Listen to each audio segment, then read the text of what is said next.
দুঃসন্তি চারামন্তি চ বলে যারা আমার ভক্ত হয় তারা কাছাকাছি পাশাপাশি বসে আমার কথাগুলো শ্রবণ করে।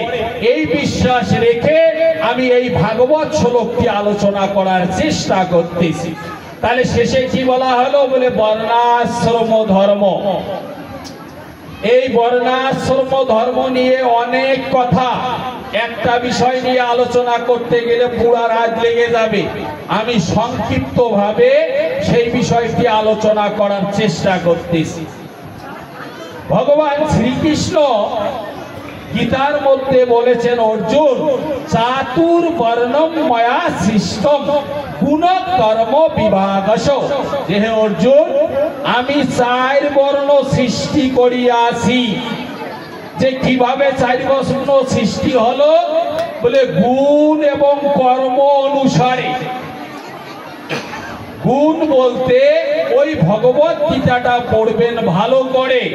কৃষ্ণ ভগবান বললেন গুণ বলতে ভালো গুণ, মন্দ গুণ, মন্ত্র উচ্চারণের গুণ না, এমন এমন নয়। যে গুণ বলতে কি? বলে সত্য রজস্তম ইতি গুণা প্রকৃতি সম্ভবা। বলে গুণ বলতে সত্য গুণ, রজগুণ, তমগুণ। আর কর্ম বলে পূর্ব জন্মের কর্ম অনুসারে বর্ণ প্রাপ্ত হয়। একথা সত্য, কর্ম অনুসারে বর্ণ, তবে পূর্ব জন্মের কর্ম অনুসারে বর্ণ।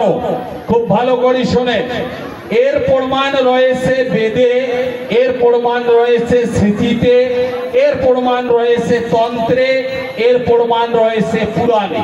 আমি সংক্ষিপ্ত ভাবে বলতেছি।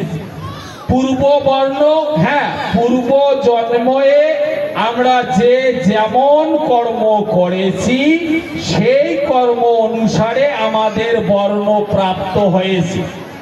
বায়ু পুরাণে বলা হলো যে ব্রাহ্মণা ক্ষত্রিয়া বৈশ্যা শূদ্র দ্রোহী জনস্তথা পূর্ব জাতে সুকর্মা বিশ্ব শুভা শুভ। বায়ু পুরাণ অধ্যায় সংখ্যা 8।